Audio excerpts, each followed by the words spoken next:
I'm back on my coffee bullshit. I've just come to the conclusion that life is so much better without coffee, so the caffeine addiction journey continues. This week I'm going to be doing a media deprivation week, and this concept comes from Julia Cameron's The Artist's Way book. But I've been doing the writer's version of the book. I did this one last year. It brought so much clarity into my life for the 1 week that I did it. I didn't have any distractions to numb me out, and I really had to be with whatever was coming up, and I had to take action on what was coming up and listen to those inner callings. If you watch my last video, I just came back from a 10-day silent meditation retreat. That retreat, it was pretty much like a media deprivation anyway. There was no talking, no phones, no reading, no writing. But I feel like doing it now is going to be a lot trickier because there will be a lot more temptations that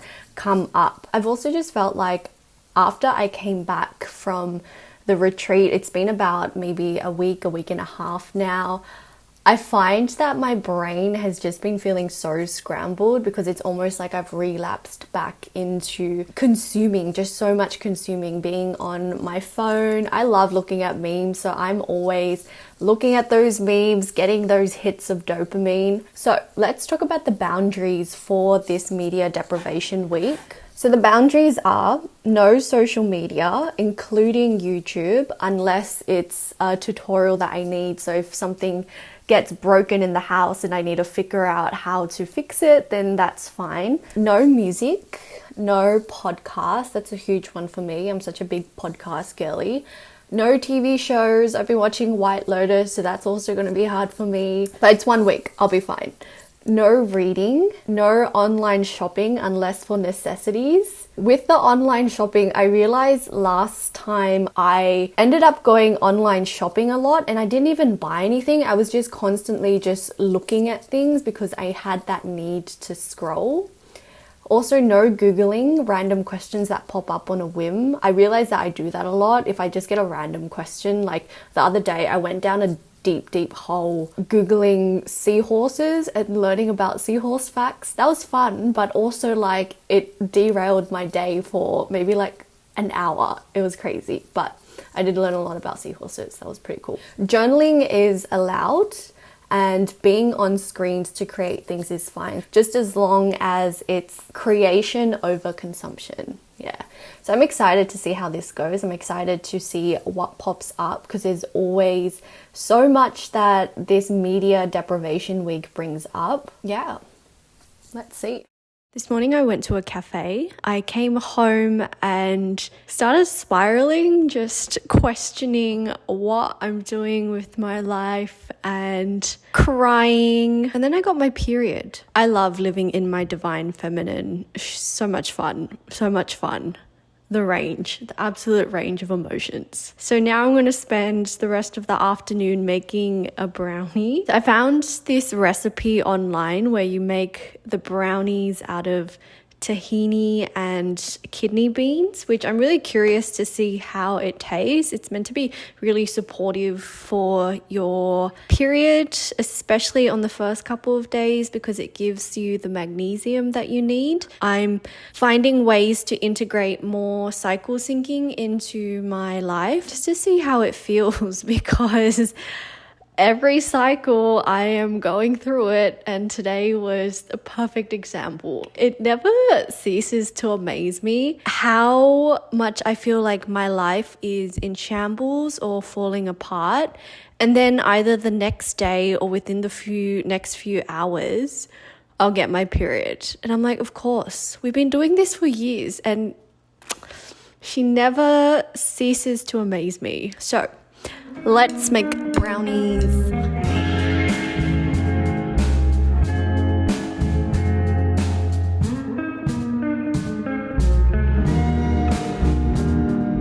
I literally have no idea how other YouTubers and content creators make their cooking look so effortless and easy because this shit is a mess.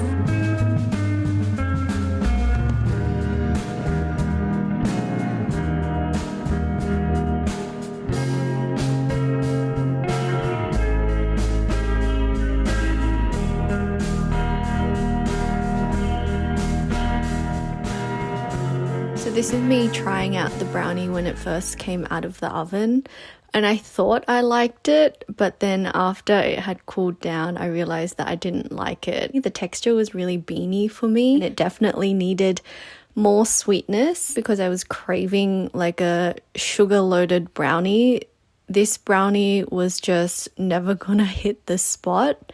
So overall, it was alright. I don't think I'd make it again though. There's something about drinking out of a jar that feels so elite. I think it's the fact that I'm reusing it and it's gained a whole second life, but also it just feels good to hold a big ass jar of water and drink it. So this is the second day of the media deprivation week, and already my mind has been feeling a lot more spacious. It feels like my day has so much time now, which just goes to show how much I'm consuming. It's not always a bad thing, but I think every now and then it's just nice to take that break from so much input and just be with silence and stillness and boredom. I've done the things that I kept putting off. Like, you know, those little things that you have on your to-do list that really won't take that long, but for some reason just keeps getting put off. So I watered all of the plants yesterday. I think they're really happy for that. And then like cleaning my room and drawing. I always wanted to do some drawing, but for some reason it just never happened, and then it did. We're only in day 2, but the media deprivation hasn't been that bad. When I did it last year, it was very shocking. My brain was just craving stimulation, but I think because I just came back recently from the silent meditation retreat, I think I'm quite used to it. Everything just feels really slow, and it's nice to be off social media. My relationship with social media, it's an interesting one. It's always up and down. I have decent boundaries with social media. I used to be in a phase where I was really against using social media just because it always made me feel very insecure. I brought up a lot of comparison traps, but over time, I've really come to love it. Like, yes, it can bring up comparison traps and it can make you feel really shitty, but at the same time, it can be such a great place to find other people who are your people, who are on your frequency. Like, I met a really close friend through YouTube. She's just another witchy girly like me, and we call each other every week now, and it's very, very sweet. And just to know that there's other people out there who get you. Yeah, the last time I did this, it became very, very clear to me that I needed to quit my 9-to-5 job. Whenever I used to be at work, I'd always go on my phone whenever a feeling of discomfort came up, and I'd be able to numb that discomfort by scrolling. But the last time when I did this, I wasn't able to numb anymore, and so I had to sit with all of the frustration, all of the anger, and decide either to accept where I was or to do something about it. The answer just became blaringly obvious that I had to get out of that job and not know what was coming next, which was terrifying. A lot can come out when you're sitting in stillness, when you're giving yourself space and quiet. Sometimes they're subtle, sometimes they're not so subtle, sometimes they're yelling at you, and then either you listen to it or you choose not to. Either way, the messages are coming through, and then it's your choice whether or not you choose to move forward with the path that you're being called upon.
ultimate. always felt this deep guilt in my heart.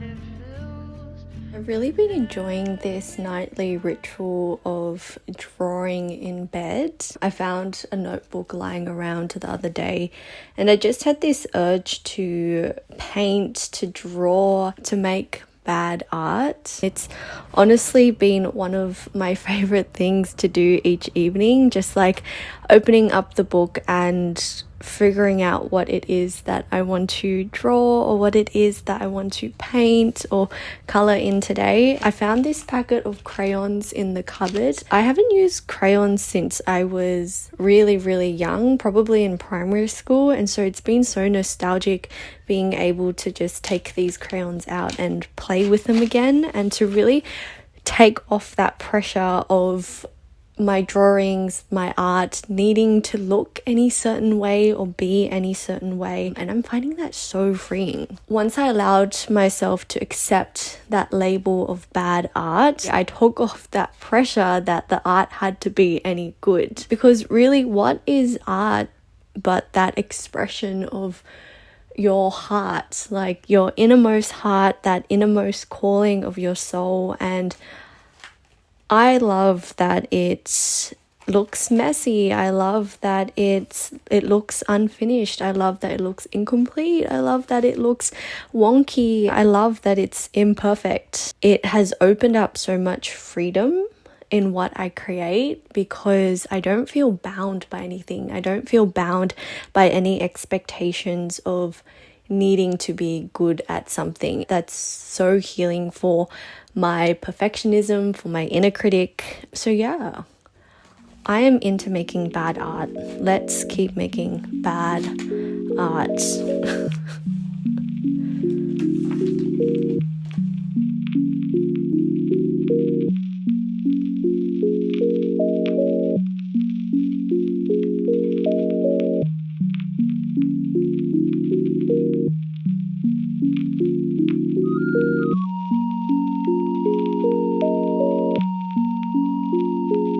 Okay, so I've reached the end of the media deprivation week, and honestly, it wasn't as hard as I expected it to be. I found it really enjoyable this time, and I think that's because my brain was already primed for this from the silent retreat. One of the biggest takeaways was just how deeply and how loudly I could feel and hear my own voice. I knew what I wanted to say yes to, and I knew what I wanted to say no to. And I also found that I could create from a much truer and more honest place. When I don't have all of that external stimulation, I found that I wanted to create so much more. I felt really compelled to write, to draw, to paint, to have deeper conversations with people. My creations were coming from a much truer place. They felt more real because I wasn't influenced by what I was seeing online. Even with editing this video, I've been editing it throughout the week. And normally I'd go on YouTube and just watch other videos to get, some sort of inspiration of how I want to edit. But it was very freeing, very liberating to edit this video and do it how I wanted to do it, and do it in a way that just felt really real to me. I could really hear my own voice, and I could hear what wanted to come out of me. Really that deeper connection to truth, to source, to spirit, and be able to channel that. I was bored a lot of the time, and it felt like such a privilege and a luxury to be bored, because normally it would be so easy for me to just go on my phone or to read a book or to watch something, but I was genuinely just sitting in the space of boredom. And while that was uncomfortable, it was also just really nice. And from that boredom, I just had these natural urges to create more, to go out more. I had more energy to go outside. And normally when I do go out, there almost feels like this resistance of I can't be bothered going out, it's too hot, it's too this, and there'd just always be so many excuses. But there was genuinely nothing else to do, so I was like, why not go outside? Why not go to the beach? Why not go to the park? Just kind of wander around. I had a lot more space for connection with other people. My conversations with my roommate and with my boyfriend Clinton got a lot deeper. They felt more full. I actually had a lot of fun this week. I was able to play again, to play without external expectations, to play without external influence, to really create from a very pure and almost innocent place, because my inner critic can be so harsh. That was extremely joyful for me. So moving forward, I'm going to try and implement this media deprivation for the last week of every month, just because it's felt so clearing for my brain and it's created so much space. Yesterday, I was able to go back on social media, but I didn't feel that need to go on it. And honestly, I've kind of been avoiding going on social media. So this was my media deprivation week. It was such a great week. There was so much boredom, but there's so much fun to be found in boredom. Let me know if you've ever done a media deprivation week, if you've ever done any kind of digital detox or anything similar, or if you're planning to do something like this as well. And I'd be keen to hear about how it went for you or how it goes for you. As always, thank you so much for being here. Thank you so much for hanging out. I love yapping into the internet. It is so much fun. I'll see you next time. Bye.